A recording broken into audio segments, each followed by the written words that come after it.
तो जब हम मुख से बोलकर अपने भावों को व्यक्त करते हैं तो वो मौखिक भाषा होती है ना। अर्थात बोलकर और सुनकर विचारों के आदान प्रदान को मौखिक भाषा कहा जाता है। ठीक है, मौखिक भाषा समझ में आई सबको। दूसरा रूप क्या है? लिखित भाषा। लिखित भाषा में क्या करते हैं? हम अपने विचारों को लिख कर सामने वाले के सामने व्यक्त करते हैं, है ना।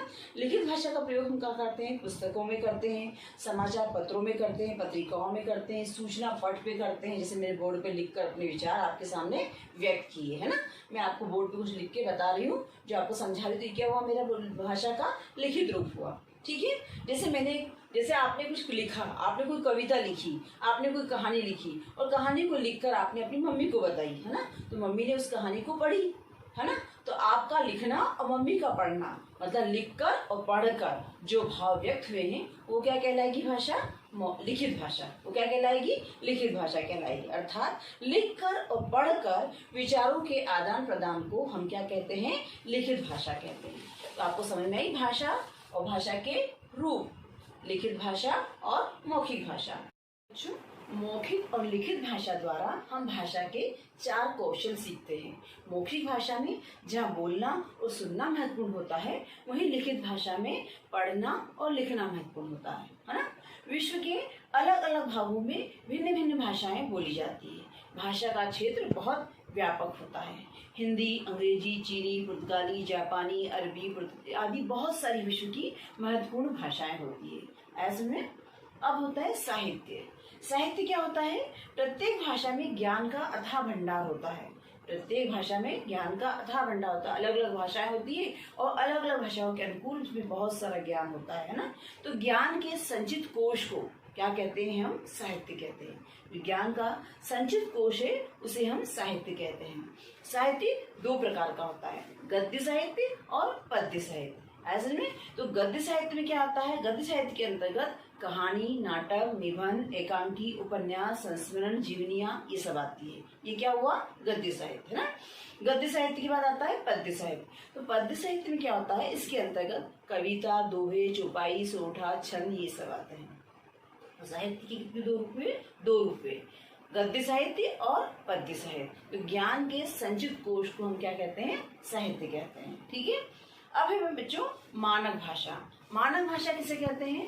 मानक भाषा उसे कहते हैं कि भाषा के जिस रूप को शिक्षाविदों और विद्वानों ने मान्यता दे दी वो भाषा का मानक रूप कहलाता है। ऐसे में जिसको शिक्षाविदों ने और विद्वानों ने मान्यता दे दी वो भाषा का मानक रूप कहलाता है। अर्थात भाषा के सर्वमान्य और स्वीकृत रूप को मानक भाषा कहा जाता है। मानक भाषा की डेफिनेशन क्या आएगी?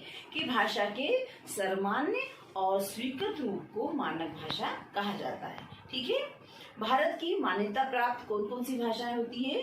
तो भारत की मान्यता प्राप्त बहुत सी भाषाएं होती है, जहां पर संविधान की इस अनुसूची के अनुसार 22 भाषाओं को मान्यता दी गई है, जिसमें हिंदी, संस्कृत, तमिल, तेलुगु, नेपाली, असमिया, पंजाबी, बांग्ला, उड़िया, उर्दू, कन्नड़, कश्मीरी, डोगरी, मलयालम, कोंकणी, मराठी, सिंधी, मैथिली, गुजराती आदि, है ना। इस प्रकार की 22 भाषाएं होती है जिनको संविधान ने मान्यता दी है, इन भाषाओं को।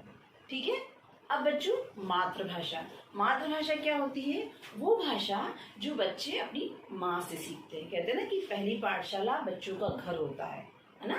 जो बच्चे अपने घर से अपनी माता से सीखते हैं वो पहली पाठशाला का पहला पाठ सीखते हैं। ऐसे तो मातृभाषा जो बच्चे अब से पहले अपनी माँ से सीखते हैं उसे हम मातृभाषा कहते हैं। जैसे किसी के घर में बंगाला बोली जाती है, किसी के घर में मराठी बोली जाती है, किसी के घर में राजस्थानी बोली जाती है, किसी के घर में हिंदी बोली जाती है।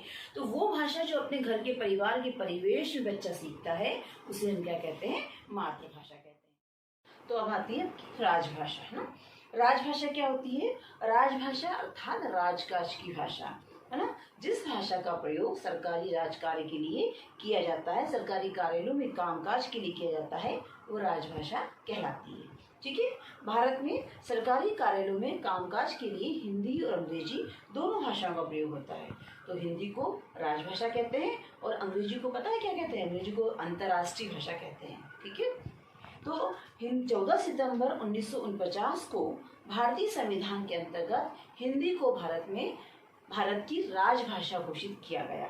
ठीक है। इसीलिए 14 सितंबर को हर वर्ष हिंदी दिवस के रूप में मनाया जाता है। ठीक है, हिंदी दिवस कब मनाया जाता है? 14 सितंबर को। अब आती है बच्चों बोली, है ना।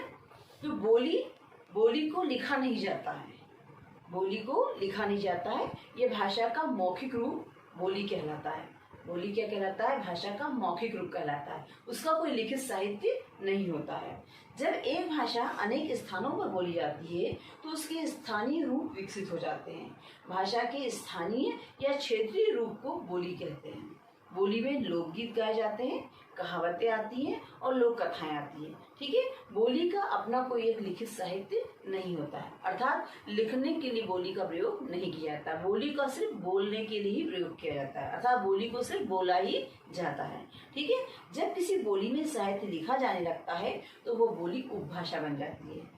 जब किसी भी बोली में कोई साहित्य लिख जाता है या कोई साहित्य लिखा हुआ है तो वो क्या कहलाती है? उपभाषा कहलाती है, उपभाषा बन जाती है।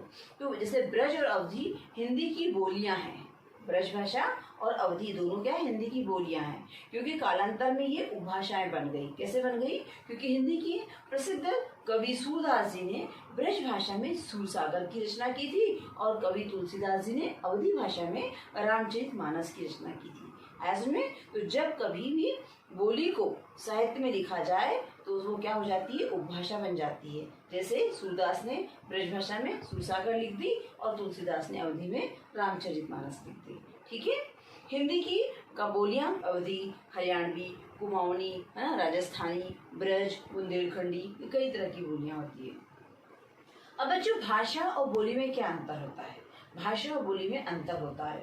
कई लोग बोलते हैं भाषा में और बोली में क्या अंतर है? तो देखिए, भाषा का क्षेत्र विस्तृत होता है, कई तरह की भाषाएं होती है ना, जबकि बोली का सीमित क्षेत्र होता है। किसी सीमित जगह पर सीमित क्षेत्र में बोली जाने वाली बोली बोली कहलाती है, जो हर जगह पर नहीं होती। जबकि भाषा का क्षेत्र तो व्यापक है ना। फिर भाषा के निर्माण के लिए व्याकरण आवश्यक है, जबकि बोली के लिए ऐसी कोई बाध्यता नहीं है। बोली में कोई व्याकरण की आवश्यकता नहीं पड़ती है। फिर साहित्य रचना करते समय भाषा का प्रयोग होता है, जबकि बोली का लिखित साहित्य नहीं होता है। तो भाषा और बोली में अंतर समझ में आया? ठीक है, अब आती है आपकी लिपि। तो लिपि क्या होती है? आरंभ में मनुष्य को अपने विचार बोलकर प्रकट करना था। कालांतर में उसने अपने विचारों को स्थायी रूप दिया और अपने विचारों को दूसरों तक पहुंचाने के लिए चित्र का माध्यम बनाया। ऐसे चित्रों के माध्यम से अपने विचार को व्यक्त करने लगा, जिसे चित्रलिपि कहने लगा। चित्रलिपि कहलाई वो, उसका जन्म हुआ चित्रलिपि का। उसके बाद भाषा के लेखन में प्रयोग होने वाले कुछ ध्वनि चिन्ह होते हैं, उन्हें हम लिपि कहते हैं। ऐसे में लिपि किसे कहते हैं? भाषा के लेखन में प्रयोग आने वाले ध्वनि चिन्हों को क्या कहते हैं? लिपि कहते हैं। और लिपि प्रत्येक भाषा की अपनी अपनी लिपि होती है, मतलब हर भाषा की लिपि अलग होती है।